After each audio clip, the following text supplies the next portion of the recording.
Hi students, welcome to our channel. இந்த வீடியோவில் என்ன பார்க்க போகிறோம் அப்படின்னு சொல்லி பார்த்தீங்கன்னா, 10th social science history first lesson out break of world war 1 and it's aftermath. இந்த லெசனை பற்றின ஃபுல் எக்ஸ்ப்ளனேஷன் தான் இந்த வீடியோவில் நம்ம பார்க்க போகிறோம். இந்த லெசன் பெரிய லெசன் அப்படிங்கிறதுனால ஒரே வீடியோவில் எல்லா ஹோல் லெசனையும் பார்த்தீங்கன்னா எக்ஸ்பிளைன் பண்ண முடியாது. இதனால் பார்ட் 1 பார்ட் 2 அப்படின்னு சொல்லிட்டு ரெண்டாக பார்ட்டாக எக்ஸ்பிளைன் பண்ணி இந்த வீடியோ அப்லோட் பண்ணுறது சரிங்களா. ஃபர்ஸ்ட் இந்த லெசனில் என்ன பார்க்க போகிறோம் அப்படின்னு சொல்லி பார்த்தீங்கன்னா, ஃபர்ஸ்ட் வேர்ல்டு வார், அதாவது 1914ல் ஃபர்ஸ்ட் வேர்ல்டு வார் ஸ்டார்ட் ஆகுது. இந்த ஃபர்ஸ்ட் வேர்ல்டு வார் பர்டிகுலர் 1914ல் ஸ்டார்ட் ஆகிறதுக்கு முக்கியமான காரணம் என்ன, அதாவது உடனடி காரணங்கள் என்ன, ஃபர்ஸ்ட் வேர்ல்டு வார் ஏற்படுறதுக்கான முக்கியமான காரணங்கள்லாம் என்னென்ன அப்படிங்கிறத பற்றி பார்க்க போகிறோம். ஃபர்ஸ்ட் வேர்ல்டு வார் எப்படி ப்ராசஸ் ஆச்சு, எப்படி நடந்துச்சு, எந்த கண்ட்ரிக்கு இடையில் நடந்துச்சு, இதுக்கான முக்கியமான காரணங்கள்லாம் என்னென்ன அப்படின்னு சொல்லி பார்க்க போகிறோம். அதுக்கடுத்து இந்த ஃபர்ஸ்ட் வேர்ல்டு வார் முடிவுக்கு வர்றதுக்கு என்ன முக்கியமான காரணம், எது முக்கியமான காரணமாக இருக்குது, அதுக்கடுத்து ஃபர்ஸ்ட் வேர்ல்டு வாரோட எண்டுக்கு அப்புறமா நம்மளோட வேர்ல்டில் என்னென்ன சேஞ்சஸ்லாம் ஏற்படுது அப்படிங்கிறத பற்றின ஃபுல் டீட்டெயில்ஸ் தான் இந்த லெசனில் பார்க்க போகிறோம் சரிங்களா. First introduction. 1914 is a turning point in world history. The political and social processes that began in 1789 culminated in the First World War that broke out in the year and decisively shaped the course of the 20th century. அதாவது 1789 என்ன நடக்குது அப்படின்னு சொன்னால் French புரட்சி நடக்குது. French புரட்சிக்கு அப்புறமா மக்கள் எல்லாரும் சமம், முதலாளி தொழிலாளிகள் எல்லாருமே சமம், எல்லாருக்கும் சமத்துவம் கொடுக்கணும், எல்லாருக்கும் சம உரிமை கொடுக்கணும், சுதந்திரம் கொடுக்கணும் அப்படிங்கிற உணர்வு பார்த்தீங்கன்னா வேர்ல்டு வைடாக எல்லாருக்கும் எல்லா மக்களிடையுமே ஸ்ப்ரெட் ஆக ஆரம்பிக்குது. அந்த 1789 நடந்த ஃப்ரெஞ்ச் புரட்சி இந்த ஃபர்ஸ்ட் வேர்ல்டு வார் ஏற்படுறதுக்கு ஒரு அடித்தளமாக ஒரு முக்கியமான காரணமாக இருந்துச்சு அப்படின்னு சொல்கிறாங்க. இந்த ஃபர்ஸ்ட் வேர்ல்டு வார் பார்த்தா 20th சென்ச்சுரியில் மிகப்பெரிய ஒரு மாற்றத்தை ஏற்படுத்துச்சு. Historians therefore call this as the long 19th century. This was the first industrial war that drew on the economic resources of the entire world and also affected large sections of the civilian population. அதாவது இந்த historian, அதாவது 1914 நடந்த இந்த world war first, அதனால் நிறைய வருஷம் continue ஆகிட்டே இருக்கிறதுனால இதை லாங் 19th சென்ச்சுரி அப்படின்னு சொல்லிட்டு ஹிஸ்ட்ரி பீப்புள்ஸ், அதாவது வரலாற்று ஆசிரியர்கள் இதை சொல்கிறாங்க, லாங் 19th சென்ச்சுரி அப்படின்னு சொல்லிட்டு. அதுக்கடுத்து இண்டஸ்ட்ரியல் டெவலப்மெண்ட், அதாவது கம்பெனி டெவலப் ஆச்சு அப்படின்னு சொன்னால் ஒரு கண்ட்ரி எக்கனாமிக்கல் க்ரோத் ஆகுமே தவிர எந்த ஒரு டிஃபெக்டும் வராது அப்படின்னு சொல்லப்படும். ஆனால் இந்த எக்கனாமிக்கல் வளர்ச்சி, அதாவது கம்பெனிஸ் மிகப்பெரிய அளவில் வளர்ச்சி அடைந்து ஒரு மிகப்பெரிய ஒரு போர் ஏற்படுறதுக்கு முக்கியமான காரணமாக இருந்துச்சு. அது மட்டும் இல்லாமல் அங்கே இருக்கக்கூடிய மக்களையும் மிகப்பெரிய அளவில் பாதிப்படைஞ்சிச்சு. The political map of the world was redrawn. Three major empires lay shattered by the end of the world war. அதாவது ஃபர்ஸ்ட் வேர்ல்டு வாரோட எண்டுக்கு அப்புறமா வேர்ல்டு மேப்பே பார்த்தீங்கன்னா சேஞ்ச் பண்ணப்பட்டுச்சு. ஏன் அப்படின்னு சொன்னால் ஒரு 3 கண்ட்ரிஸோட கண்ட்ரோல் கீழே தான் இந்தியா வேர்ல்டுமே இருந்துச்சு. ஒன்று என்னென்ன அப்படின்னு சொல்லி பார்த்தா Germany, Austria Hungary and Ottomans. அதுக்கடுத்து the biggest outcome of the war was Russian revolution. இந்த மிகப்பெரிய ஒரு எதிர்ப்பு எதிலிருந்து ஏற்பட்டுச்சு அப்படின்னு சொல்லி பார்த்தீங்கன்னா ரஷ்யன் ரெவல்யூஷன். 1917 ரஷ்யன் ரெவல்யூஷன் ஏற்படும். இதோட மிகப்பெரிய ஒரு எதிர்ப்பாக, அதாவது அதோட பலனாக பார்த்தீங்கன்னா ரஷ்யன் ரெவல்யூஷன் ஏற்படுது. It was a unique event as well as the first revolution of that its kind in world history. அதாவது உலக மக்கள்லேயே பார்த்தீங்கன்னா மிகப்பெரிய மக்கள் தொகையோடு ஏற்படுத்தப்பட்ட முதல் புரட்சி அப்படின்னு சொல்லிட்டு ரஷ்யன் ரெவல்யூஷனை சொல்லுவாங்க. இந்த ரஷ்யன் ரெவல்யூஷன் 1917 நடக்குது. For the first time countries try to bring about the world peace through the League of Nations. In this lesson we discuss the circumstances leading to the outbreak of the First World War and its repercussions, including the Russian Revolution and the formation of an international peace organization, namely that League of Nations. So அதுக்கப்புறமா பார்த்தீங்கன்னா 1917 Russian revolution நடக்குது. 1918 பார்த்தீங்கன்னா இந்த நம்மளோட world war 1 எண்டுக்கு வந்தது. இந்த world war 1 எண்டுக்கு வந்ததுக்கு அப்புறமா தான் இந்த நாட்டு மக்களுக்கு ஒரு உணர்வு வருது. என்ன அப்படின்னு சொல்லி பார்த்தா நம்மளோட வேர்ல்டு பீஸ், அதாவது உலக அமைதியை நிலைநாட்டுறதுக்காக நமக்குன்னு சொல்லிட்டு ஒரு ஆர்கனைசேஷன் வேணும். அதுக்குன்னு சொல்லி தனியாக ஒரு ஆர்கனைசேஷன் கிடையாது. இதனால நம்ம வேர்ல்டு பீஸ்க்காக, உலக அமைதிக்காக ஒரு அமைப்பை ஏற்படுத்துவோம் அப்படின்னு சொல்லிட்டு லீக் ஆஃப் நேஷன் அப்படிங்கிறது ஒன்று அமைக்கிறாங்க சரிங்களா. அதுக்கடுத்து அதோட ஆக்டிவிட்டிஸ் எல்லாம் என்னென்ன அப்படின்னு சொல்லிட்டு இந்த லெசனில் பார்க்கலாம் அப்படின்னு சொல்லியிருக்காங்க. ஸ்கிராம்பிள் ஃபார் காலனிஸ், அதாவது ஸ்கிராம்பிள் ஃபார் காலனிஸ் அப்படின்னு சொல்லியிருக்காங்க. Capitalist countries race for the market. Capitalist countries அப்படின்னு சொன்னால் முதலாளித்துவ நாடுகள், அதாவது கம்பெனிஸ் வச்சுருப்பாங்க இல்லையா, நிறைய அமெரிக்கா, அதுக்கடுத்து ஜெர்மனி, இத்தாலி, இந்த மாதிரியான கண்ட்ரிஸ் எல்லாமே முதலாளித்துவ நாடுகள் அப்படின்னு சொல்லுவோம். அந்த நாடுகளுக்கு பார்த்திங்கன்னா மார்க்கெட், அவங்க ப்ரொடியூஸ் பண்ணக்கூடிய ப்ராடக்ட்ஸை சேல் பண்ணுறதுக்கு அவங்களுக்கு மார்க்கெட் தேவைப்படுது. அதனால் போட்டி போடுறாங்க, எல்லா கண்ட்ரிஸும் போட்டி போடுறாங்க. அதனால் ஃபர்ஸ்ட் வேர்ல்டு வார் ஏற்படுறதுக்கு முக்கியமான காரணம் அமைது. The aim of capitalistic industry was to produce more and more. The surplus wealth thus produced was used to build more factories, railways, steamships, and other such undertakings. Revolutions in the means of communication and transportation in the later half of the 19th century facilitated the process of European expansions in Africa and other places. அதாவது first வந்து பார்த்தீங்கன்னா company வந்து develop ஆகுது. Company develop ஆகும்போது என்ன ஆகும் அப்படின்னு சொன்னால் நிறைய ப்ராடக்ட்ஸ் வந்து ப்ரொடியூஸ் பண்ணுறாங்க. ப்ரொடியூஸ் பண்ணும்போது நிறைய ப்ராடக்ட்ஸ் வந்து சேல் ஆச்சு அப்படின்னு சொன்னால் அவங்களுக்கு நிறைய லாபம் வர ஆரம்பிக்குது. அந்த லாபம் வரக்கூடிய மணியை வந்துட்டு என்ன பண்ணுறாங்க அப்படின்னு சொன்னால் அவங்க ஷிப்ஸு, அதாவது கப்பல்கள் கட்டுறதுக்கும், அதேமாதிரி ரயில்வே தொழிற்சாலைகள் கட்டுறதுக்கும், அதேமாதிரி ரயில்வே ட்ராக்ஸை டெவலப் பண்ணுறதுக்கும் வந்துட்டு இன்வெஸ்ட் பண்ணுறாங்க. அது மட்டும் இல்லாமல் அவங்களுக்கு அந்த ரயில்வே ட்ராக்ஸ் எல்லாமே டெவலப் பண்ணும்போது அவங்களோட கம்பெனி வந்து டெவலப் ஆகுது. இதனால் மற்ற கண்ட்ரீஸ்க்கு இடையில் வந்து பார்த்திங்கன்னா அவங்களோட ட்ரேடிங் ஆப்ஷன்ஸ் வந்து பார்த்திங்கன்னா எக்ஸ்பேண்ட் ஆகுது. குறிப்பாக ஆஃப்ரிக்கா அண்ட் அதர் பிளேசஸ்க்கு வந்து பார்த்திங்கன்னா ட்ரேட் பண்ணுறதுக்கு. அதே மாதிரி தான் நம்மளோட இந்தியாவுக்கும் ஃபஸ்ட்டு இவங்க பிரிட்டிஷ் பீப்புள்ஸ் வந்துட்டு பிரிட்டிஷ் பீப்புள்ஸாக இருக்கட்டும், அதே மாதிரி டச் பீப்புள்ஸாக இருக்கட்டும் நம்மக்கிட்ட ட்ரேட் பண்ணுறதுக்காக வந்தாங்க. அதாவது வியாபாரம் பண்ணுறதுக்காக தான். எதுக்காக வியாபாரம் பண்ண வந்தாங்க அப்படின்னு சொன்னால் அவங்கக்கிட்ட நிறைய பொருட்கள் ப்ரொடியூஸ் பண்ணி வச்சுருந்தாங்க. அதை சேல் பண்ணுறதுக்கு அவங்களுக்கு ஒரு மார்க்கெட் தேவைப்படுச்சு. அந்த மார்க்கெட்டை தான் நம்மளோட இந்தியா இருந்துச்சு. அதுக்காக வந்தவங்க நம்மளோட கண்ட்ரியை வந்துட்டு ஆக்குபை பண்ணிட்டாங்க. சரிங்களா? தென் a striking feature of 19th century was that Europe emerged as the dominant power while Asia and Africa colonized and exploited. அதாவது மிகப்பெரிய அளவில் 19th சென்ச்சுரியில் வந்துட்டு யூரோப்பியன் கண்ட்ரிஸ் ஆஃப்ரிக்கா மேலே வந்து ட்ரேட் பண்ணுறது தான் போகிறாங்க. அதுக்கடுத்து அங்கே இருக்கக்கூடிய பீப்புள்ஸ் எல்லாமே டாமினேட் பண்ண ஆரம்பிக்கிறாங்க. அதேமாதிரி ஏஷியாவிலும் சரி, ஆஃப்ரிக்காவிலும் சரி, யூரோப் இருக்குங்களா, யூரோப் கண்ட்ரிஸ் வந்து பார்த்திங்கன்னா மிகப்பெரிய அளவில் ஒரு வளங்களை சுரண்டக்கூடிய ஒரு நாடாக வந்துட்டு உருவெடுத்துச்சு. Within Europe, England held the preeminent positions as the world leader of the capitalism. An ever-growing demand for the markets and raw materials made the capitalist power race around the world for expanding their empire for exploitation. இப்போ வந்து பார்த்தீங்கன்னா அந்த Europe கண்ட்ரிலே வந்து பார்த்தீங்கன்னா இங்கிலாந்து இருக்கு இல்லைங்களா, இங்கிலாந்து தான் மிகப்பெரிய அளவில் வளர்ச்சி அடைஞ்ச ஒரு அதே மாதிரி முதலாளித்துவம் இருக்கக்கூடிய ஒரு கண்ட்ரி அப்படின்னு சொல்கிறாங்க. இந்த கண்ட்ரிஸ் எல்லாம் என்ன பண்ணுவாங்க அப்படின்னு சொன்னால் அவங்க அதிகமான ப்ராடக்ட்ஸ் ப்ரொடியூஸ் பண்ணணும் அப்படின்னு சொன்னால் அவங்களுக்கு ரா மெட்டீரியல், இப்போ ட்ரெஸ் ப்ரொடியூஸ் பண்ணுறாங்கன்னு வச்சுக்கோங்களேன், அதிகமாக ப்ரொடியூஸ் பண்ணும்போது அவங்களுக்கு தேவையான ரா மெட்டீரியல் காட்டன் இருந்தால் தான் ட்ரெஸ் வந்துட்டு ப்ரொடியூஸ் பண்ண முடியும். அந்த காட்டனை ப்ரொடியூஸ் பண்ணி கொடுக்கக்கூடிய மேனுஃபேக்சர் பண்ணக்கூடிய ஒரு கண்ட்ரியாக வந்துட்டு அவங்க காலனைஸ் பண்ணி வச்சுருக்கக்கூடிய ஆஃப்ரிக்கா, இந்தியா இந்த மாதிரியான கண்ட்ரிஸ் எல்லாமே அவங்க பருத்தியை வந்துட்டு இங்கே வந்துட்டு காட்டனை ப்ரொடியூஸ் பண்ணிவிட்டு எடுத்துகிட்டு போயிட்டு அவங்களோட கண்ட்ரியில் ப்ராசஸ் பண்ணி ட்ரெஸ்ஸாக எடுத்துகிட்டு வந்து இங்கே சேல் பண்ணுவாங்க. சரிங்களா? அதனால் இங்கே இருக்கக்கூடிய வளங்கள், அதாவது ரிசோர்ஸஸ் எல்லாமே அவங்களால எக்ஸ்ப்ளாய்ட் பண்ணப்பட்டுச்சு அப்படின்னு சொன்னால் சுரண்டப்பட்டுச்சு அப்படின்னு சொல்கிறாங்க. Rise of monopoly capitalism.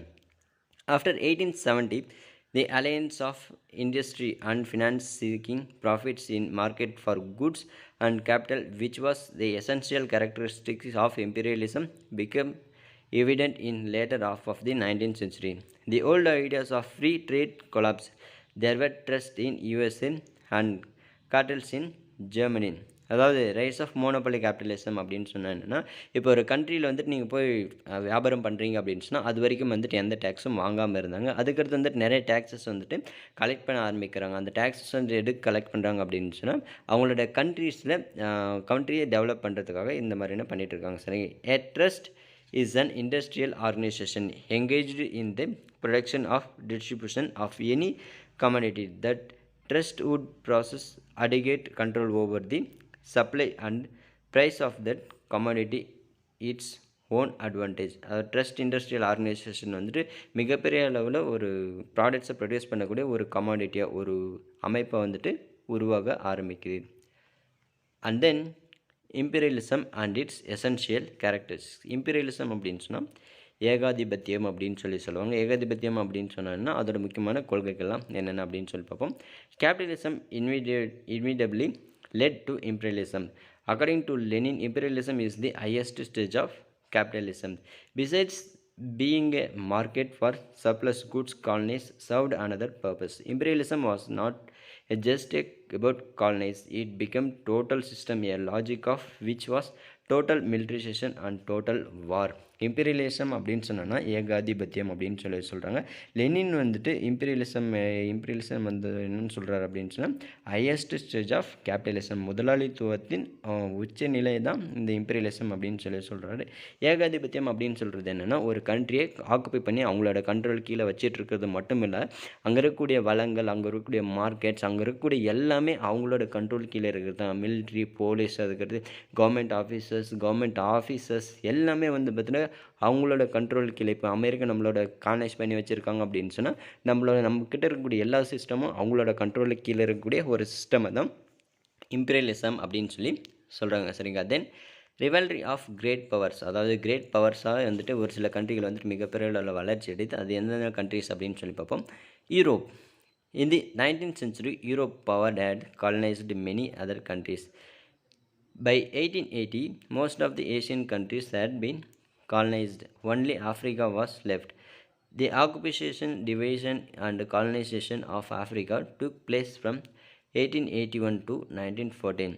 After the 1870, England, France, Belgium, Italy, Germany joined in the scramble for colonies. Europe இருக்கு இல்லைங்களா, யூரோப்பை வந்துட்டு ஃபஸ்ட்டு ஸ்டார்டிங்கில் 1880 அப்புறமா மிகப்பெரிய அளவில் ஒரு வளர்ச்சி அடைந்த நாடாக வந்துட்டு உருவாகுது. அது மட்டும் இல்லாமல் ஏஷியன் கண்ட்ரிஸ், அதுக்கப்புறம் ஆஃப்ரிக்கன் கண்ட்ரிஸ். ஏஷியன் கண்ட்ரிஸ் அப்படின்னு சொன்னால் நம்மளோட இந்தியாவும் வந்துடும். 1880 அப்புறமா மிகப்பெரிய அளவில் நம்மளோட இந்தியாவும் சரி, ஏஷியன் கண்ட்ரிஸும் சரி, அதேமாதிரி ஆஃப்ரிக்காவை தர மற்ற பிளேசஸ் எல்லாமே இவங்க யூரோப்போட கண்ட்ரோல் கீழே வருது. 1881லேருந்து 1914 வரைக்கும், அதாவது ஃபர்ஸ்ட் வேர்ல்டு வார் ஸ்டார்ட் ஆகிற வரைக்குமே யூரோப் வந்துட்டு மற்ற கண்ட்ரிஸை அவங்களோட கண்ட்ரோல் கீழே காலனைஸ் பண்ணுறதுல மிகப்பெரிய அளவில் வளர்ச்சி அடைஞ்சாங்க. இங்கிலாந்து, ஃப்ரான்ஸ், பெல்ஜியம், இட்டாலி இவங்க எல்லாமே வந்துட்டு என்ன பண்ணுறாங்க அப்படின்னு சொன்னால் யூரோப் கூட ஒன்றா சேர்ந்துருக்கோம். யூரோப் வந்துட்டு இப்போ வேர்ல்டு வைடாக நிறைய கண்ட்ரிஸை காலனைஸ் பண்ணி வச்சுருக்கனால அவங்ககிட்ட சேர்ந்துட்டு இவங்களுக்கும் வந்துட்டு பெனிஃபிட்டாக இருக்குங்க. இங்கிலாந்து, ஃப்ரான்ஸ் இவங்கெல்லாம் வந்து பார்த்தீங்கன்னா யூரோப்பில் இருக்கக்கூடிய கண்ட்ரிஸ், இவங்க எல்லாமே ஒன்றா சேர்ந்து மற்ற கண்ட்ரிஸை காலனைஸ் பண்ணி வச்சுருக்காங்க. ஜெர்மனி, இட்டாலி எல்லாமே மிகப்பெரிய ஒரு சர்வாதிகாரம் இருக்கக்கூடிய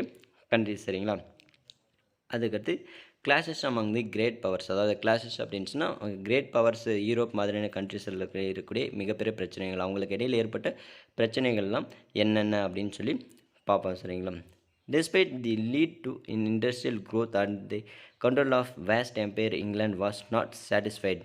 England was in competition with Germany and the United States, which were producing cheaper manufactured goods and thus capturing England's market.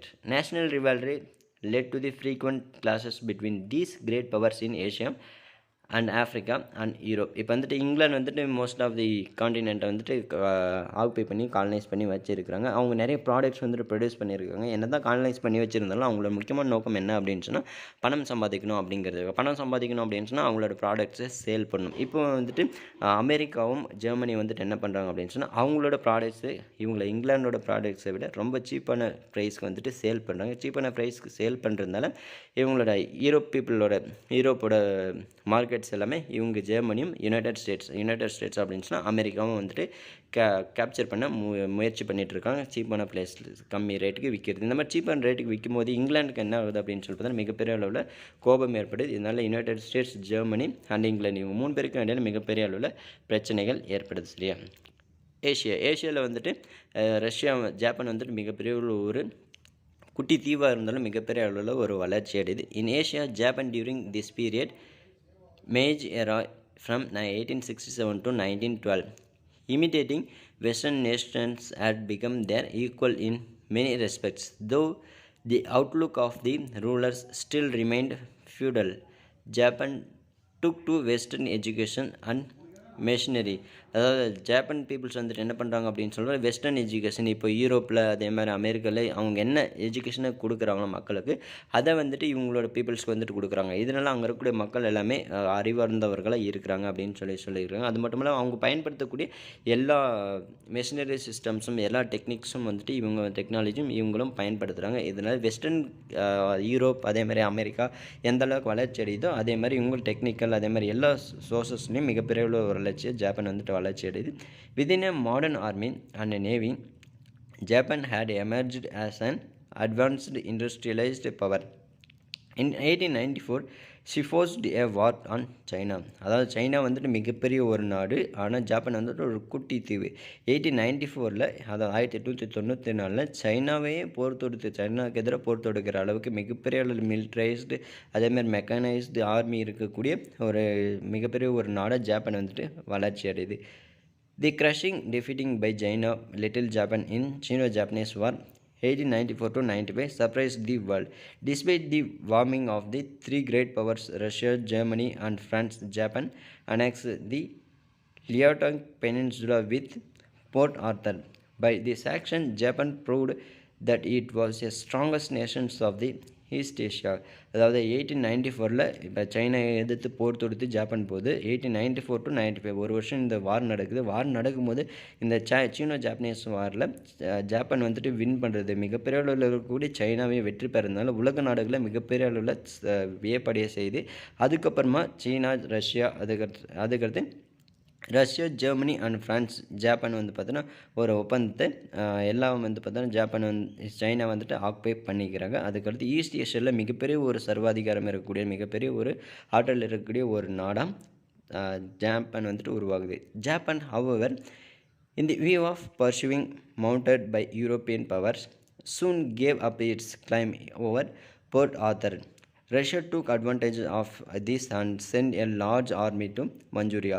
Japan entered into the alliance with England in 1902 and demanded that Russia withdraw troops from Manchuria. Russian underestimated Japan. In 1904, the war began between two countries in Russo-Japanese War. Japan defeated Russia and got back Port Arthur. After this war, Japan entered to circle of great powers. அதாவது 1902 வந்து 1894 ஜப்பானை வந்து Japan சைனாவை வந்துட்டு occupy பண்ணிடுறாங்க. அது மட்டும் இல்லாமல் Russia, Germany, France இவங்க எல்லாமே வந்து பார்த்தோன்னா சைனாவில் இருக்கக்கூடிய ஒரு சில பிளேசஸ் எல்லாமே ஆக்குபை பண்ணிக்கிறாங்க. போர்ட் ஆத்தர் அப்படிங்கிற பிளேஸை வந்துட்டு ரஷ்யா வந்துட்டு எங்களுக்கு வேணும் இந்த பிளேஸ் அப்படின்னு சொல்லிட்டு கேட்குறாங்க. பட் ஆனால் இவங்க என்ன சொல்கிறாங்க அப்படின்னு சொல்லி பார்த்தா ஜப்பான் வந்துட்டு இல்லை அது எங்களுக்கு தான் வேணும் அப்படின்னு சொல்கிறாங்க. போர்ட் ஆத்தரே அவங்க ஆக்குபை பண்ணுறதுக்காக ரஷ்யா 1902 மஞ்சூரியா அப்படிங்கிற பிளேஸ்க்கு அவங்களோட படைகளை வந்துட்டு அனுப்புகிறாங்க. படைகளை அனுப்பும்போது என்ன ஆகுது அப்படின்னு சொல்லி பார்த்தா 1904 ரஷ்யா ஜாப்பனீஸ் வார் நடக்குது. ரஷ்யா ஜாப்பனீஸ் வாரில் ரஷ்யாவையே ஜப்பான் வந்துட்டு தோக்கடிச்சிட்டு இந்த போர்ட் ஆர்த்தரை வந்துட்டு அவங்களோட கண்ட்ரோலுக்கு கொண்டு வராங்க. அதுக்கடுத்து இந்த கிரேட் பவர்ஸில் அதாவது உலகத்தில் இருக்கக்கூடிய மிகப்பெரிய ஒரு பவர்ஸ் இருக்கக்கூடிய கண்ட்ரிஸ் லிஸ்ட்டில் ஜப்பானும் என்ட்ரு ஆகுது 1904. அதுக்கடுத்து strong arm diplomacy of Japan. After 1905 Japan to control of Korean domestic and foreign policy. This assassinations of the prominent Japanese diplomat provided the excuse in 1910 for Japan's annexation of Korea.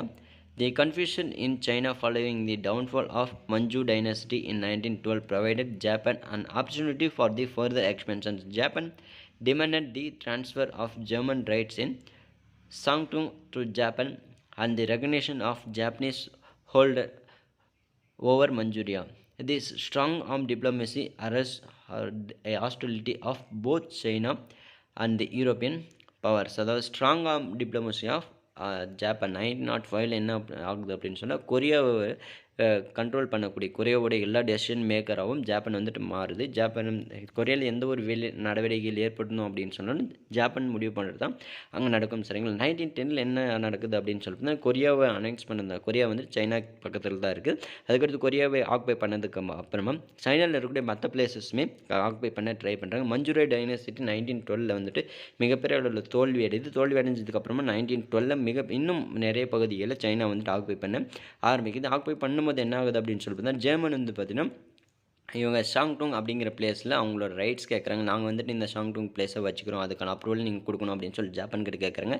Japan வந்துட்டு அதுக்காக என்ன பண்ணுறாங்க அப்படின்னு சொல்லி பார்த்தா சரி okay நீங்கள் Shandong வந்துட்டு வச்சுக்கோங்க, நீங்கள் அதுக்கு பதிலாக எனக்கு மஞ்சூரியா வந்துட்டு எங்களுக்கு நீங்கள் மஞ்சூரியா அப்படிங்கிறது அவங்களோட கேபிட்டல் மாதிரியான ஒரு முக்கியமான பிளேஸ், அந்த பிளேஸை எங்களுக்கு வந்துட்டு கொடுங்க அப்படின்னு சொல்லிட்டு சொல்கிறாங்க. சரிங்க. இதனால் என்ன ஆகுது அப்படின்னு சொல்லிட்டு ஜெர்மனுக்கும் ஜப்பானுக்கும் வந்துட்டு ஒரு நல்ல ஒரு நட்புறவு ஏற்படுது. அதே மாதிரி அவங்க இருக்கக்கூடிய ஆர்மிஸை வந்துட்டு மிகப்பெரிய ஸ்ட்ராங் பண்ணுறாங்க. Then colonisation and it's follow out. Colonisation அப்படின்னு சொன்னால் மற்ற கண்ட்ரிஸை ஆக்குபை பண்ணி அவங்களோட கண்ட்ரோல் கீழே கொண்டு வரது தான் காலனைசேஷன், தமிழில் காலனி ஆதிக்கம் அப்படின்னு சொல்லுவாங்க. இன் 1876 barely 10% of the Africa was under European rule. By 1900, practically the whole of Africa was colonized. Britain, France, and Belgium had divided the continent between them, leaving a few areas for Germany and Italy. அதாவது 1876 வந்து பார்த்தீங்கன்னா 10%, 1876 10% of Africa places தான் colonise பண்ணியிருக்கிறாங்க. ஆனால் 1900 1900 என்ன ஆகுது அப்படின்னு சொல்லி பார்த்தீங்கன்னா ஆஃப்ரிக்காவில் இருக்கக்கூடிய மிகப்பெரிய பகுதிகளில் வந்து பார்த்தீங்கன்னா கிட்டத்தட்ட 90%க்கும் மேலே வந்து பார்த்தீங்கன்னா பிரிட்டன், ஃப்ரான்ஸ், பெல்ஜியம் இவங்க 3 பேரெல்லாம் ஆக்குபை பண்ணப்பட்டுச்சு. ஆக்குபை பண்ணிவிட்டு அவங்களுக்குள்ளாரியே அந்த பிளேசஸ் எல்லாமே டிவைட் பண்ணிக்கிறாங்க. அதுக்கடுத்து ஜெர்மனிக்கு அப்படின்னு சொல்லிட்டு கொஞ்சமான பிளேசஸ் தான் அவங்க ஆஃப்ரிக்காவில் விட்டு வைக்கிறாங்க. Britain, France, Russia and Germany also established sphere of influence in China. Japan took over Korea. In Taiwan, France conquered Indochina, and US took the Philippines from Spain, and Britain and Russia agreed the partition era. அதாவது சைனாவையும் வந்து பார்த்துட்டு இவங்க எல்லாருமே ஒன்றா சேர்ந்து sphere of influence அப்படின்னு சொல்லி யார் கொண்டு வராங்க அப்படின்னு சொன்னால் Britain, France, Russia. Britain, France, Russia இவங்க 3 பேரும் ஒன்றா சேர்ந்து சைனாவில் இருக்கக்கூடிய பிளேசஸ் வந்துட்டு ஆக்குபை பண்ணிட்டு வர்றாங்க. ஆக்குபை பண்ணும்போது என்ன ஆகுது அப்படின்னு சொல்லி பார்த்தீங்கன்னா இவங்க 3 பேரும் ஆக்குபை பண்ணுறாங்க. அது மட்டும் இல்லாமல் இந்த சைனா பிளேசஸ் வந்து பார்த்தீங்கன்னா ஜப்பானை வந்துட்டு ஆக்குபை பண்ணுறாங்க. அமெரிக்காவும் சைனாவை வந்துட்டு ஆக்குபை பண்ணுறாங்க. The first European attempt to carve out colonies in Africa resulted the bloody battles. The French had to fight a long and bitter war to conquer Algeria and Senegal. The British lost the Zulus and to the Sudanese army. The Italian army suffered a devastating defeat at the hands of the Ethiopian army at the Adowa. அதாவது அங்கே இருக்கிற ஆஃப்ரிக்காவில் இருக்கக்கூடிய peoples எல்லாமே அவங்கள எதிர்த்து போராட ஆரம்பிக்கிறாங்க. அவங்கள யாரெல்லாம் காலனைஸ் பண்ணி வச்சுருந்தாங்களோ அவங்களெல்லாம் எதிர்த்து போராட ஆரம்பிக்கிறாங்க. இந்த போராட்டங்கள் மூலமாக 1896 அடோவா அப்படிங்கிற பிளேஸில் எத்தியோப்பியன் ஆர்மி இருக்குது. எத்தியோப்பியன் ஆர்மி வந்துட்டு வின் பண்ணுறாங்க. சரிங்களா, பிரிட்டிஷை எதிர்த்து. அதுக்கு causes and the results of the first world war. Causes அப்படின்னு சொன்னால் ஃபர்ஸ்ட் வேர்ல்டு வார் ஏற்படுறதுக்கான முக்கியமான காரணங்கள். கோசஸ் அப்படின்னு சொன்னால் ஃபர்ஸ்ட் வேர்ல்டு வார் எப்படி நடைபெற்றது. ரிசல்ட்ஸ் அப்படின்னு சொன்னால் ஃபர்ஸ்ட் வேர்ல்டு வார்க்கு அப்புறமா என்ன அதோட விளைவுகள்லாம் என்னென்ன. ஃபர்ஸ்ட் வேர்ல்டு வார் ஏற்படுறதுக்கான முக்கியமான காரணங்கள், அது எப்படி நடைபெற்றுச்சு, அதோட விளைவுகள் என்னென்ன அப்படிங்கிறத பற்றி இந்த டாப்பிக்கில் பார்ப்போம். காசஸ், ஃபர்ஸ்ட் வேர்ல்டு வார் ஏற்படுறதுக்கான முக்கியமான காரணங்கள் என்னென்ன அப்படின்னு சொல்லி பார்த்தோன்னா European alliances and counter alliances. European alliances அப்படின்னு சொன்னால் யூரோப்பிய நாடுகள், அலையன்சஸ் அப்படின்னு சொன்னால் ஒப்பந்தம் அப்படி இல்லாட்டி உடன்படிக்கை அப்படின்னு சொல்லுவாங்க. யூரோப்பியன் கண்ட்ரிஸ் எல்லாமே ஒரு கூட்டு நாடுகளை ஒப்பந்தம் போடுறாங்க. கவுண்டர் அலையன்சஸ் அப்படின்னு சொன்னால் யூரோப்பியன் கண்ட்ரிஸ்க்கு எதிராக இருந்த கூட்டணி நாடுகள்லாம் என்னென்ன ஒப்பந்தங்கள்லாம் என்னென்ன அப்படின்னு சொல்லி பார்ப்போம். In 1900 5 of the European great powers were divided in 2 armed camps. அதாவது 1900 வந்து பார்த்தீங்கன்னா 5 யூரோப்பியன் கிரேட் பவர்ஸ், யூரோப்பில் 5 மிகப்பெரிய அளவில் சக்தி வாய்ந்த நாடுகள் இருக்குது. அவங்க 5 பேருமே 2 பார்ட்டாக வந்துட்டு பிரிகிறாங்க. அந்த 2 பார்ட் யார் அப்படின்னு சொல்லுவாங்க. 1 camp consisted of general powers Germany, Austria, Hungary and Italy.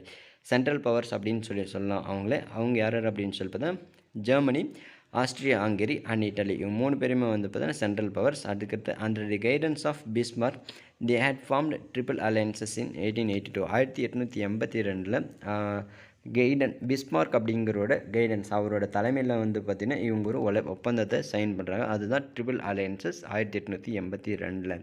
The understanding was that great Austria would help to each other. East Germany வந்து பார்த்தீங்கன்னா ஜெர்மனியும் ஆஸ்திரேலியாவும் என்ன முடிவு பண்ணுறாங்க இந்த ஒப்பந்தத்து மூலமாக அப்படின்னு சொன்னால் எங்களுக்கு ஏதாச்சும் பிரச்சனை வந்துச்சுனாலும் ஜெர்மனி ஹெல்ப் பண்ணும். அதேமாதிரி ஆஸ்ட்ரியா வந்துட்டு ஜெர்மனிக்கு ஹெல்ப் பண்ணும், ஜெர்மனி வந்துட்டு ஆஸ்ட்ரியாவுக்கு ஹெல்ப் பண்ணும் அப்படிங்கிறது தான் இந்த ஒப்பந்தத்தோட முக்கியமான நோக்கம். The other camp consisted of France and Russia. ஃப்ரான்ஸும் ரஷ்யாவும் வந்து பார்த்தீங்கன்னா இவங்க ட்ரிபிள் அலையன்ஸுக்கு எதிராக இருக்கிறாங்க. சரிங்களா. Their alliances was formed in 1894 with the promise of mutual help it Germany attack either of them. அதாவது இவங்க ஆனால் 1894 வந்துட்டு ஃப்ரான்ஸும் ரஷ்யாவும் வந்துட்டு ஒரு ஒப்பந்தத்தை சைன் பண்ணுறாங்க. அந்த ஒப்பந்தம் எதுக்கு அப்படின்னு சொல்லி பார்த்தா ஒருவேளை ஜெர்மனி வந்துட்டு ஃப்ரான்ஸை பொறுத்தெடுத்தாங்களா, ரஷ்யா மேலே பொறுத்தெடுத்தாங்களா, ஃப்ரான்ஸும் ஒருத்தருக்கு ஒருத்தர் ஹெல்ப் பண்ணிக்கணும் அப்படிங்கிறது தான் இந்த ஒப்பந்தத்தோட முக்கியமான நோக்கம். Their alliance then If an isolated Britain wanted to break their isolation and approached Germany twice but in vain. அதாவது பிரிட்டன் வந்துட்டு என்ன பண்ணுச்சு அப்படின்னு சொல்லி பார்த்தா ஜெர்மனி கிட்ட வந்துட்டு ஹெல்ப் பண்ணுறாங்க. நாங்கள் தனியாக இருக்கிறோம். ஜெர்மனி தான் அங்கே யூரோப் கான்டினென்ட்டில் தனியாக இருக்கக்கூடிய ஒரு கண்ட்ரி. இதனால் இவங்க வந்துட்டு என்ன பண்ணுறாங்க அப்படின்னு சொல்லுவது பிரிட்டன் கிட்ட நாங்கள் உங்க கூட ஒன்றா சேர்ந்துக்கிறோம் அப்படின்னு சொல்லிட்டு 2 டைம் ட்ரை பண்ணுறாங்க. பட் வந்துட்டு அவங்க அதை ஏற்றுக்கிறது. As Japan was increasingly hostile towards Russia as France was the ally of Russia, it preferred to ally with Britain. அதாவது ரஷ்யா கூட வந்துட்டு இவங்க ஜப்பான் வந்துட்டு ஒன்றா சேரலாம் அப்படின்னு சொல்லிட்டு நினைக்கிறாங்க. பட் ஜப்பான் வந்துட்டு என்ன நினைக்கிறாங்க அப்படின்னு சொல்லிட்டு ரஷ்யாவும் ஃப்ரான்ஸும் வந்துட்டு ஒரு 2 பேரும் ஒன்றா இருக்கிறதுனால அலையன்ஸில் இருக்கிறதுனால இவங்க என்ன பண்ணுறாங்க அப்படின்னு சொல்லும்போது பிரிட்டன் கூட அலையன்ஸ் அதாவது பிரிட்டன் கூட ஒப்பந்தத்தில் சேர்ந்துக்கலாம் அப்படின்னு சொல்லிட்டு நினைக்கிறாங்க. இதனால் ஆங்கிலோ ஜாப்பனீஸ் அலையன்ஸ் வந்துட்டு ஏற்பட்டு 1902 வந்துட்டு ஆங்கிலோ ஜாப்பனீஸ் வார் வந்துட்டு அலையன்ஸ் வந்துட்டு ப்ரொமோட் ஆகுது. ஆங்கிலோ ஜாப்பனீஸ் அலையன்ஸ் அப்படின்னு சொன்னால் ஒப்பந்தம் அப்படின்ட்டு உடன்படிக்கை. With Britain resolve colonised disputes over Morocco and Egypt பிரச்சனைகள் 2 பேர் சமாதானமாக பேச்சுவார்த்தை நடத்திக்கலாம் அப்படிங்கிறது இதோட முக்கியமான நோக்கம். This resulted in entire கார்டியல் in return for letting the French have a free hand in Morocco. France agreed to recognize the British occupation of Egypt. அதாவது France வந்துட்டு பிரிட்டிஷ் எகிப்தை வந்துட்டு ஆக்குபை பண்ணுறாங்க. அதை வந்துட்டு நாங்கள் உறுதியளிக்கிறோம். இப்போ வந்துட்டு எகிப்து வந்துட்டு பிரிட்டிஷ்க்கு சொந்தமானது, பிரிட்டிஷ் தான் ஆக்குபை பண்ணியிருக்கிறாங்க. அதை நாங்கள் அதுக்கு வந்துட்டு அங்கீகாரம் தரோம் அப்படின்னு சொல்லிட்டு ஃப்ரான்ஸ் வந்துட்டு அங்கீகாரம் கொடுக்குறாங்க. அதுக்கு பதிலாக ஃப்ரெஞ்ச் பீப்புள்ஸ் வந்து பார்த்தீங்கன்னா மொராக்கோவில் ஃப்ரீயாக ட்ரேட் பண்ணுறதுக்கு அவங்களுக்கு உரிமைகள் வழங்கப்படுது. Britain subsequently reached an agreement with Russia over Persia, Afghanistan and Tibet. Persia, Afghanistan, Tibet இந்த 3 பிளேசஸில் ஒரு பிரச்சனை இருக்குது. அந்த பிரச்சனைக்காக ரஷ்யா கூட வந்துட்டு ஒப்பந்தத்தை போட்டுக்கிறாங்க. இந்த ஒப்பந்தத்துக்கு triple entente of Britain, France and Russia, triple entente அப்படின்னு சொல்லிட்டு அந்த ஒப்பந்தத்துக்கு நேம் வைக்கிறாங்க. அந்த ஒப்பந்தம் யாரெல்லாம் சைன் பண்ணுறாங்க அப்படின்னு சொல்லி பார்த்தீங்கன்னா பிரிட்டன், ஃப்ரான்ஸ் அண்ட் ரஷ்யா இவங்க 3 பேருமே தான் அந்த ஒப்பந்தத்தில் சைன் பண்ணுறாங்க. சரிங்களா? அதுக்கடுத்து violent forms of nationalism. Violent form அப்படின்னு சொன்னால் என்ன வயலண்ட் ஃபார்ம்ஸ் அப்படின்னு சொல்லி வன்முறைகள் அப்படின்னு சொல்லலாம். With the growth of nationalism, the attitude of my country, right or wrong, I support it, developed. The love for one country demanded hatred for another country.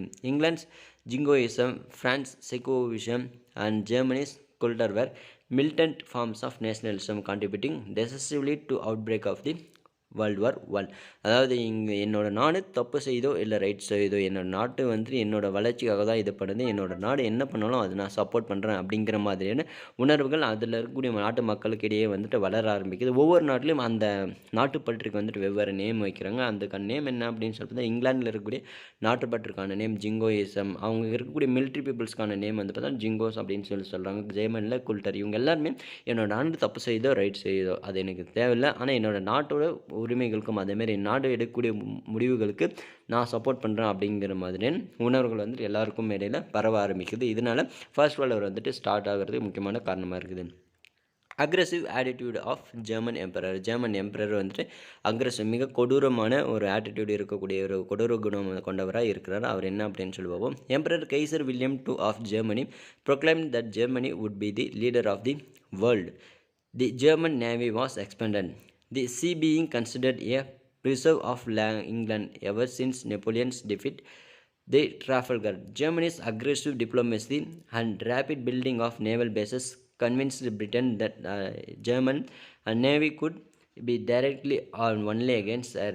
Therefore, Britain embarked on naval race which heightened the tension between the two powers. அதாவது emperor Kaiser William II வந்துட்டு என்ன சொல்கிறாரு அப்படின்னு சொல்லப்போ தான் இந்த உலகத்தை ஆள்றதுக்கு Germany பீப்புள்ஸுக்கு மட்டும்தான் வந்து தலைமை இருக்குது, இந்த உலகத்தோட தலைவர்கள் ஜெர்மன் பீப்புள்ஸ் தான் அப்படின்னு சொல்கிறாரு. ஜெர்மனி தான் இந்த உலகத்தின் தலைவர் அப்படின்னு சொல்கிறாரு. அது மட்டும் இல்லாமல் அவர் வந்துட்டு மிகப்பெரிய ஒரு கப்பல் படை தளத்தை நெப்போலியன் வந்துட்டு இறந்து போகிறாரு. நெப்போலியன் இறந்து போனதுக்கப்புறமா மிகப்பெரிய உள்ள கப்பல் படை தளத்தை வந்துட்டு கட்டுறாரு. கப்பல் படையை வந்து டெவலப் பண்ணுறதுனால அங்கே இருக்கக்கூடிய பீப்புள்ஸோட பிரிட்டனும் வந்து பார்த்தீங்கன்னா என்ன பண்ணுறாங்க அப்படின்னு பிரிட்டன், ஜெர்மனி இவங்க 2 பேருமே இவங்க வந்துட்டு நம்மளை தான் எதிர்த்து போர் தொடுக்க வராங்க அப்படின்னு சொல்லிட்டு பிரிட்டன் வந்துட்டு நினச்சிக்கிறாங்க. இதனால் பிரிட்டன் ஜெர்மனிக்கு எதிராக வந்து பார்த்தோன்னா பிரிட்டன் அவங்களோட கடல் படையை வந்து டெவலப் பண்ண ஆரம்பிக்கிறோம். அவங்க வந்துட்டு என்ன நம்மளை போர் தொடுத்துருவாங்களோன்னு சொல்லி ஜெர்மனியும் வந்துட்டு போர் தொடுத்துருவாங்களோ அப்படின்னு சொல்லிட்டு பிரிட்டனும் 2 பேரும் வந்துட்டு ஒரு பதட்டமான சூழ்நிலையில் அவங்களோட படை பலத்தை வந்து பெருக்கிட்டே இருக்கிறாங்க. இந்த படை பலத்தை பெருக்கிறதும் வந்து பார்த்திங்கன்னா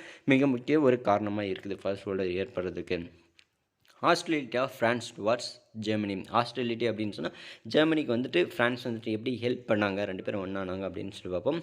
France and Germany were old rivals அப்படின்னு சொன்னால் 2 பேரும் வந்து பார்த்தீங்கன்னா பழைய பரம்பரை எதிரிகள், அதாவது பழைய எதிரிகள் அப்படின்னு சொல்லலாம். Bitter memories of the defeat of 1871 and loss of Alsace and Lorraine to Germany rankled in the minds of the French. German interference in Morocco added to the bitterness. The British agreement which France over Morocco was not consented by Germany. அதாவது Alsace Lorraine அந்த place வந்து பார்த்தா ஜெர்மனிக்கு சொந்தமானது அப்படின்னு சொல்லிட்டு Germany வந்துட்டு எங்கிட்ட ஏமாற்றி எங்கிட்டேருந்து பிடிங்கிட்டாங்க அப்படின்னு சொல்லிட்டு ஃப்ரெஞ்ச் பீப்புள்ஸ் வந்துட்டு நினைக்கிறாங்க. இதனால் ஜெர்மனி மேலே வந்து பார்த்தீங்கன்னா அங்கே இருக்கக்கூடிய மக்கள், சாதாரண மக்களுக்கும் கூட ஜெர்மனி மேலே வந்துட்டு மிகப்பெரிய ஒரு வெறுப்புணர்வு இருக்குது. மொராக்கோ பிரச்சனையும் வந்து பார்த்தீங்கன்னா இதே மாதிரி நடக்குது. So geyser William to intentionally recognize the independence of the Sultan and demanded an international conference to decide on the further of Morocco. மொராக்கோவை வந்துட்டு ஃப்ரான்ஸ் வந்துட்டு கைப்பற்றி வச்சுருக்கிறாங்க. பட் ஆனால் ஜெர்மனி வந்துட்டு என்ன சொல்லுது அப்படின்னு சொன்னால் மொராக்கோ வந்துட்டு உங்களுக்கு சொந்தமானது அப்படின்னு சொல்லிட்டு ஓகே அப்படின்னு சொல்லிட்டு சொல்கிறாரு. மொராக்கோவுக்கு வந்துட்டு சுதந்திரமாக அவங்களோட முடிவுகளை எடுத்துக்கிறது அவங்களுக்கு உரிமை இருக்குது, அதுக்கு நாங்கள் சப்போர்ட் பண்ணணும், அவங்க என்ன முடிவு எடுத்தாலும் அவங்கள சப்போர்ட் பண்ணுறதுக்கு நாங்கள் இருக்கோம் அப்படின்னு சொல்லிட்டு கெய்சர் வில்லியம் 2 வந்துட்டு சொல்கிறாரு. இதனால் ஃப்ரான்ஸுக்கும் அதே மாதிரி ஜெர்மனிக்கும் வந்துட்டு மறுபடியும் பிரச்சனை மூடுது. இம்பீரியல் பவர்ஸ் பொலிட்டிக்கல் இன் தி பால்கன்ஸ் பிரச்சனை வந்துட்டு மிகப்பெரிய ஒரு பிரச்சனை இருக்குது. அதே மாதிரி ப்ராப்ளம் இருக்குது. அது என்ன அப்படின்னு சொல்லும்போது the young Turk revolution of 1908 an attempt at creating a strong and modern government in Turkey provided both Austria and Russia with the opportunity to resume their activities in the Balkans. Austria and Russia met and agreed the Austria should annex Bosnia and Herzegovina. அதாவது ஆஸ்ட்ரியாவும் ரஷ்யாவும் வந்துட்டு ஒரு அக்ரிமெண்ட்டுக்கு sign பண்ணுறாங்க. Balkan அப்படிங்கிறது துருக்கியில் இருக்கக்கூடிய places. துருக்கியில் இருக்கக்கூடிய எர்சகோவியா, அதுக்கடுத்து இன்னும் போஸ்னியா, இந்த பிளேசஸ் எல்லாமே நீ எடுத்துக்கோ அப்படின்னு சொல்லிட்டு ரஷ்யாவுக்கு வந்துட்டு ஆஸ்ட்ரியா வந்துட்டு ஒப்புதல் கொடுக்குறாங்க. அதே மாதிரி நீங்கள் ஆக்குபை பண்ண துருக்கியில் இருக்கக்கூடிய பிளேசஸ் ஆக்குபை பண்ணக்கூடிய பிளேசஸ்க்கு எல்லாமே நான் வந்துட்டு அங்கீகாரம் கொடுக்குறேன், நீ வந்துட்டு ஆக்குபை பண்ணியிருக்கிற, அது நான் ஒத்துக்கிறேன் அப்படின்னு சொல்லிட்டு ஆஸ்ட்ரியாவுக்கும் ரஷ்யாவுக்கும் இடையில் ஒரு ஒப்பந்தம் வந்துட்டு சைன் ஆகும். சரிங்களா? Then while Russia should have freedom to move her warships through the Dardanelles and the Bosphorus to the Mediterranean sea அப்படின்னு சொல்லிட்டு மற்ற நாடுகளுக்கு போகிறதுக்கு, அதாவது நம்மளோட ஈஸ்ட் ஏஷியா பகுதிக்கு வரணும் அப்படின்னு சொன்னால் அவங்க வந்துட்டு சுற்றிட்டு ஆஃப்ரிக்காவை சுற்றிட்டு வர்றதுக்கு பதில் இப்போது ஆஃப்ரிக்காவில் இருக்கக்கூடிய துருக்கியை இருக்கக்கூடிய இந்த எர்சகோவியா, போஸ்னியா அந்த பிளேஸ்லாம் ஆக்குபை பண்ணிட்டாங்க அப்படின்னு சொன்னால் அவங்க ஷார்ட்கட்லேயே வந்துட்டு அவங்களோட போர்க்கப்பல்களை எதிர்த்து வந்திருக்கலாம். அப்படிங்கிறதுனால அந்த துறைமுகத்தை வந்துட்டு ரஷ்யாவுக்கு வந்துட்டு கொடுக்குறாங்க. Austria's action aroused intense opposition of Serbia. Germany gave Austria from support. Germany வந்துட்டு ஆஸ்ட்ரியாவுக்கு வந்து சப்போர்ட் பண்ணாங்க. இப்போ வந்துட்டு ஆஸ்ட்ரியாவும் அதே மாதிரி ரஷ்யா வந்துட்டு ஃப்ரெண்ட்ஸாக தான் இருக்கிறாங்க. பட் இந்த ஒரு பிரச்சனைனால என்ன ஆகுது அப்படின்னு சொல்லி பார்த்தீங்கன்னா அந்த போர்ட் பிரச்சனைனால என்ன ஆகுது அப்படின்னு சொல்லி பார்த்தீங்கன்னா ஆஸ்ட்ரியாவுக்கும் அதே மாதிரி ரஷ்யாவுக்கு வந்துட்டு பிரச்சனை ஆகாது. இந்த டைமை யூஸ் பண்ணி ஜெர்மனி வந்துட்டு நான் ஆஸ்ட்ரியாவுக்கு வந்துட்டு சப்போர்ட் பண்ணுறேன், ஆஸ்ட்ரியா வந்துட்டு எந்த பிளேசஸை ஆக்குபை பண்ணாலும் அதுக்கு வந்துட்டு நாங்கள் உத்தரவாதம் அளிக்கிறோம், அவங்களுக்கு அவங்களோட அங்கீகாரம் கொடுக்குறோம் அப்படின்னு சொல்லி ஜெர்மனி வந்து பார்த்தீங்கன்னா ஆஸ்ட்ரியாவுக்கு சப்போர்ட் பண்ணுறாங்க. இதனால் என்ன ஆகுது அப்படின்னு சொல்லி பார்த்தீங்கன்னா Germany went to extent of promising that if Austria invaded Serbia and consequence Russia helped Serbia, Germany would come to Austria's assistance. The enmity between the Austria and Serbia led to the outbreak of World War I in 1914. அதாவது இப்போ வந்துட்டு நிறைய பிளேசஸ்லாம் occupy பண்ணிக்கலாம் அப்படின்னு சொல்லிட்டு ஆஸ்ட்ரியாவுக்கும் ரஷ்யாவுக்கும் இடையில இருக்குது. செர்பியா வந்துட்டு ரஷ்யாவுக்கு வந்துட்டு ஃபேவராக இருக்கக்கூடிய ஒரு பிளேஸு. அதனால் செர்பியாவை நீங்கள் ஆக்குபை பண்ணக்கூடாது அப்படின்னு சொல்லிட்டு ஆஸ்ட்ரியாவுக்கு சொல்கிறாங்க. பட் ஆஸ்ட்ரியா வந்துட்டு என்ன சொல்கிறாங்க அப்படின்னு சொல்லிட்டு நாங்கள் இதை ஆக்குபை பண்ணியே தருவோம் அப்படின்னு சொல்கிறாங்க. இதனால் ஜெர்மனி வந்துட்டு இந்த பிரச்சனை தலையிடுது. ஆஸ்ட்ரியா வந்துட்டு செர்பியாவை கண்டிப்பாக ஆக்குபை பண்ணுவாங்க. ஆக்குபை பண்ணாங்க அப்படின்னு சொன்னால் அவங்களுக்கு சப்போர்ட்டாக நாங்கள் வருவோம். செர்பியாவை ஆக்குபை பண்ணும் பட்சத்தில் ரஷ்யா அவங்கள எதிர்த்துச்சு அப்படின்னு சொன்னால் ஆஸ்ட்ரியாவுக்கு சப்போர்ட்டாக நாங்கள் இருக்கிறோம், நாங்கள் கண்டிப்பாக ஆஸ்ட்ரியாவுக்கு வந்துட்டு சப்போர்ட் பண்ணுவோம். இதனால் ஃபர்ஸ்ட் வேர்ல்டு வார் வந்துட்டு ஏற்படுச்சு அப்படின்னு சொல்கிறாங்க. The Balkan wars Turkey was a powerful country in the southwest Europe in the first half of the 18th century. The Ottoman Empire entered the Balkans and across the Hungary to Poland. The empire contained many non-Turkish peoples in the Balkans. அதாவது துருக்கி வந்து பார்த்தா மிகப்பெரிய அளவில் ஒரு வலிமை மிகுந்த ஒரு நாடாக வந்துட்டு 18th சென்ச்சுரியில் வந்துட்டு இருக்குது. ஒட்டோமா எம்பையர் அப்படிங்கிறது வந்து பார்த்தீங்கன்னா பால்கன் பீப்புள்ஸில் பால்கனில் இருக்கக்கூடிய மக்கள் துருக்கி பீப்புள்ஸ் வந்து நிறைய கண்ட்ரிஸ் வந்துட்டு ஆக்குபை பண்ணி அவங்களோட கண்ட்ரோல் கீழே கொண்டு வராங்க. அந்த கண்ட்ரிஸ் எல்லாமே நான் துர்க்கிஷ் பீப்புள்ஸும் நிறைய பேர் இருக்காங்க. இதனால் பால்கனில் வந்து பார்த்தீங்கன்னா நான் துர்க்கிஷ் ப்ளஸ் துர்க்கிஷ் வந்துட்டு நிறைய பேர் இருக்கிறாங்க. Both the Turkish and their subjects different nationalists, the Balkans indulged in most frightened massacres and atrocities. The Armenian genocides, a frightful example, the taking advantages of the political and economic instability of the Turkish Empire from the second half of the 18th century. Quick followed by them began to cede one after another. Turkish controlled the Macedonia had a mixed populations. There are rebels among the Greece, Serbia, Bulgaria, and later Montenegro for the control of it. In March 1912, they formed Balkan League. The league attacked and defeated Turkish forces and its Balkan War in 1912 to 1913. According to the Treaty of London signed in 1930, a new state Albania was created and the Balkan states divided Macedonia between them. Turkey was reduced around the Constantinople. அதாவது அங்கே இருக்கக்கூடிய பிளேசஸ்லாம் என்ன ஆகுது அப்படின்னு சொல்லி பார்த்தா Greece, Bulgaria, Bulgaria இவங்க 3 பேரும் வந்து சுதந்திரம் அடைஞ்சிருங்க. சுதந்திரம் அடைஞ்சிட்டு அங்கே இருக்கக்கூடிய துருக்கி கண்ட்ரோல் கீழே இருக்கக்கூடிய பிளேசஸ் எல்லாமே நம்ம வந்துட்டு 3 பேரும் ஒன்றா சேர்ந்து ஆக்குபை பண்ணலாம் அப்படின்னு சொல்லிட்டு 1912 வந்துட்டு போர் தொடுத்து போகிறாங்க. அங்கே இருக்கக்கூடிய பிளேசஸ் எல்லாமே பால்கனில் இருக்கக்கூடிய பிளேசஸ் ப்ளஸ் நிறைய பிளேசஸை அவங்க கிரீஸ், செர்பியா இவங்க எல்லாமே வந்துட்டு ஆக்குபை பண்ணிடுறாங்க. ஆக்குபை பண்ணிட்டு 1913 அவங்களுக்குள்ளார வந்துட்டு பிரிச்சுக்கிறாங்க. பிரிச்சுட்டு அல்பேனியா வந்துட்டு ஒரு தனி நாடாக வந்துட்டு அனௌன்ஸ் பண்ணுறாங்க. அதுக்கடுத்து மாசிடோனியாவையும் அவங்களுக்கு இடையில் வந்துட்டு பிரிச்சுக்கிறாங்க. அதுக்கடுத்து துருக்கியோட பவர்கள் வந்து பார்த்தீங்கன்னா ரொம்பவே குறைக்கப்படுது. கான்ஸ்டன்டினோப்பிள் அப்படிங்கிற பிளேஸ்க்குள்ளாரும் மட்டுமே இருக்கக்கூடிய ஒரு பர்டிகுலர் எங்கள் ப்ரௌன் கலரில் கொடுத்துருக்காங்க சரிங்களா. இந்த பிளேஸில் மட்டுமே இருக்கக்கூடிய ஒரு சின்ன ஒரு கான்டினெண்ட்டாக சின்ன ஒரு அரசாங்கமாக வந்துட்டு இதை உருவாக்குறாங்க, சிறிய கம்மி பண்ணுறாங்க அப்படின்னு சொல்கிறாங்க சரிங்களா. தென் the division of Macedonia, however, did not satisfy Bulgaria. Bulgaria attacked Serbia and Greece. The Bulgaria was easily defeated. The Second Balkan War ended with the signing of Treaty of Bucharest in 1913. அதாவது மாசிடோனியாவை வந்துட்டு இவங்க 3 பேரும் நல்லா பிரிச்சுக்கிறாங்களா. இந்த நிலம் பிரிக்கிறதுல வந்து பார்த்தீங்கன்னா கிரீஸ்க்கும் செர்பியாவுக்கும் வந்து பல்கேரியாவுக்கும் 3 பேருக்குமே வந்து பார்த்தீங்கன்னா மிகப்பெரிய அளவில் பிரச்சனை ஏற்படுது. இதனால் பல்கேரியா வந்துட்டு செர்பியா மேலேயும் கிரீஸ் மேலேயும் போர் தொடுத்து போகிறாங்க. இது செகண்ட் பால்கன் வார் அப்படின்னு சொல்கிறாங்க. இந்த பால்கன் வாரில் பல்கேரியா வந்து தோற்கடிக்கப்பட்டதுக்கு அப்புறமா பச்சாரட் அப்படிங்கிற அக்ரிமெண்ட் வந்து சைன் ஆகுது 1913. இதோட முக்கியமான காரணங்கள்லாம் என்னென்ன அப்படின்னு சொல்லி பார்த்தோன்னா இமிடியேட் காஸ் என்ன அப்படின்னு சொன்னால் the climax to these events of Balkans occurred Sarajevo in Bosnia.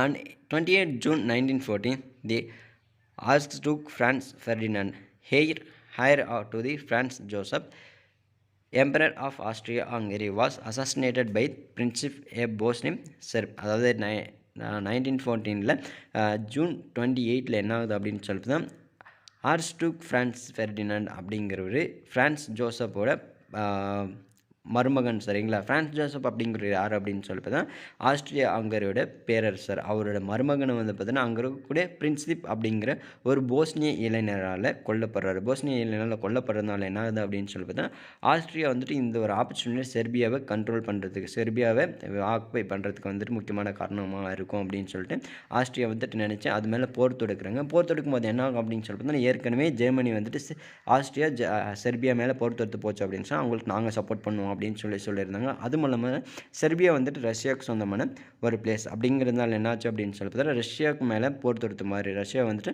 Germany மேலேயும் அதே மாதிரி ஆஸ்ட்ரியா மேலேயும் போர் அனௌன்ஸ் பண்ணுறாங்க. 1914 ஆகஸ்ட் 1 வந்துட்டு போர் அனௌன்ஸ் பண்ணுறாங்க. இதனால் Germany had a no quarrel with France, but because of the Franco Russian alliance the Germany army, which was planning a war against both of the France and Russia, wanted to use the occasion to its advantages. The German violence Belgium neutrality forced Britain to enter in the war. அதுக்கடுத்து வந்து பார்த்தீங்கன்னா ஃப்ரான்ஸும் வந்துட்டு இந்த போரில் வந்துட்டு இறங்குறாங்க. ஏன் அப்படின்னு சொல்லி பார்த்தீங்கன்னா ஃப்ரான்ஸும் ரஷ்யாவுக்கும் இடையில ஏற்கனவே ஒரு ஒப்பந்தம் இருந்துச்சு. அந்த ஒப்பந்தத்தின்படி ஜெர்மனி உங்கள் மீது ரஷ்யா மீது பொறுத்தவரை வந்தால் ஃப்ரான்ஸ் மீது பொறுத்தவரை வந்தால் ரஷ்யாவும் ஹெல்ப் பண்ணும் அப்படிங்கிறது தான் இந்த ஒப்பந்தம். அதனால் ரஷ்யா மீது இவங்க ஜெர்மனி போர் தொடுத்ததுனால ஃப்ரான்ஸும் வந்து பார்த்தீங்கன்னா ஜெர்மனிக்கு எதிராக போர் தொடுத்துவாங்க. அதனால் அதுக்கு முன்னாடியே ஃப்ரான்ஸ் மீது இவங்க வந்து பார்த்தீங்கன்னா ஜெர்மனி வந்துட்டு ஏற்கனவே போர் தொடுக்க ஆரம்பிச்சிட்டாங்க. இதுதான் ஒரு ஃபர்ஸ்ட் வேர்ல்டு வார் ஏற்படுறதுக்கான முக்கியமான நோக்கம். 1914 ஃபர்ஸ்ட் வேர்ல்டு வார் ஏற்படுது. சரிங்களா? அதுக்கடுத்து இருக்கக்கூடிய இன்னும் ஃபர்ஸ்ட் வேர்ல்டு வார் எப்படி நடந்துச்சு, அதோட எஃபெக்ட்ஸ் எல்லாம் என்னென்ன அப்படிங்கிறத பற்றி செகண்ட் பார்ட்டில் பார்ப்போம். இதே மாதிரி லெசன்ஸ் எல்லாமே இது வேணும் அப்படின்னு சொன்னால் நம்மளோட சேனலை மறக்காமல் சப்ஸ்கிரைப் பண்ணிக்கோங்க. இன்னொரு நாள் இன்னொரு வீடியோட உங்களை சந்திக்கிறேன். அண்ட் பாய்.